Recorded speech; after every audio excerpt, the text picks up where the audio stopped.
बच्चू कडूंचे नागपुरात जेलभरा रणशिंग, न्यायालयाच्या आदेशानंतरही माघार नाही. शेतकऱ्यांसाठी शांतपणे तुरुंगात जाण्याचं थेट आव्हान. शेतकऱ्यांच्या मागणीसाठी गेल्या 2 दिवसापासून नागपुरात सुरू असलेल्या आंदोलनावर सरकारने कोणताही ठोस निर्णय न घेतल्यामुळे आमदार बच्चू कडू यांनी आज प्रशासनाला थेट आव्हान दिले. उच्च न्यायालयाने सायंकाळी 6 वाजेपर्यंत आंदोलनस्थळ खाली करण्याचा आदेश दिल्यानंतर कडू यांनी आपला पवित्रा बदलला नाही. उलट त्यांनी आपल्या हजारो कार्यकर्त्यांसह शांतपणे तुरुंगात जाण्याची तयारी दर्शवली. बच्चू कडू यांनी आपल्या आवेशपूर्ण भाषणात एका केवळ बातमीच्या आधारावर न्यायालयाने निर्णय देणे लोकशाहीसाठी घातक असल्याचं म्हटलं. आम्ही न्यायालयाचा आदर करतो आणि आदेश पाळायला तयार आहोत, असं नम्र विधान करताच त्यांनी सरकारवर दबाव वाढवला. त्यांनी स्पष्ट केले की आंदोलन मागे घेतलं जाईल, पण ते स्वतःहून माघार घेणार नाहीत. व्यवस्था तुम्हाला तुरुंगाची करावी लागेल, या शब्दात त्यांनी प्रशासनाला थेट आव्हान दिले. आम्ही इथून हटायला तयार आहोत, पण आम्हाला कुठे घेऊन जायचे याची जबाबदारी पोलिसांची आहे. माझ्या प्रत्येक कार्यकर्त्याला अटक करून थेट जेलमध्ये नेण्याची व्यवस्था करा, अशी मागणी त्यांनी केली. शेतकऱ्यांच्या मागण्या दुर्लक्षित ठेवल्याबद्दल कडू यांनी सरकारवर सडकडून टीका केली. 2 दिवस उलटूनही सरकारकडून कोणताही सकारात्मक प्रतिसाद न आल्याने हा तणाव वाढला आहे. आपल्या कार्यकर्त्यांना शांत आणि संयमी राहण्याचं आवाहन करत ते म्हटले, तुमची जेवढी ताकद आहे तेवढी वापरा.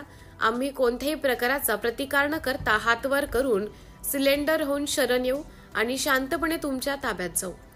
आमदार बच्चू कडूंच्या नेतृत्वाखाली या जेलभरा आंदोलनामुळे नागपूरच्या राजकीय आणि प्रशासकीय वर्तुळात मोठी खळबळ उडाली आहे. शांततेच्या मार्गाने दिलेलं हे थेट आव्हान आता पोलीस प्रशासन कसे हाताळते यावर पुढील राजकीय चित्र अवलंबून असेल. शेतकऱ्यांसाठी तुरुंगात जाण्याची तयारी दर्शवत बच्चू कडू यांनी सरकारला निर्णय घेण्यास भाग पाडण्याचा आपला निर्धार स्पष्ट केला आहे. सिटी इंडिया न्यूजसाठी विशेष प्रतिनिधी चंदू मडावी. लोकशाहीच आता घातक ठरेल की काय, अशा प्रकारची व्यवस्था न्यायालयाच्या माध्यमातून होत असत तर हे अतिशय वाईट आहे. एका बातमीवरून न्यायालय आदेश करतं, निर्णय घेतं. आम्ही ते सगळे मानायला तयार आहे.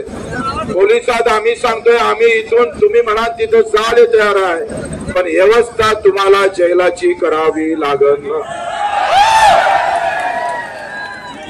आम्ही इथून हटायला तयार आहोत.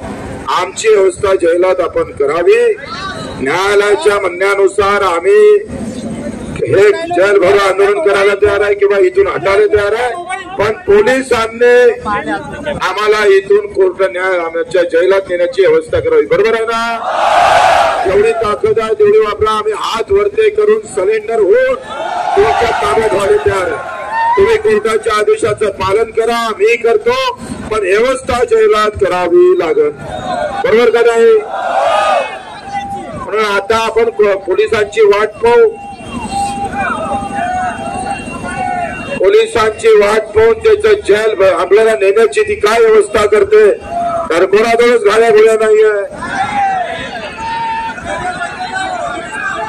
आम्ही इथं थांबाची आमची मानसिकता नाही. न्यायालयाचा अपमान आम्ही करू इच्छित नाही, परंतु आता इथल्या सगळ्या व्यवस्था इथून आम्हाला कुठं न्यायचं आहे ते पोलिसांनी जबाबदारी आहे. ती पोलिसांची जबाबदारी त्यांनी पूर्ण करावी.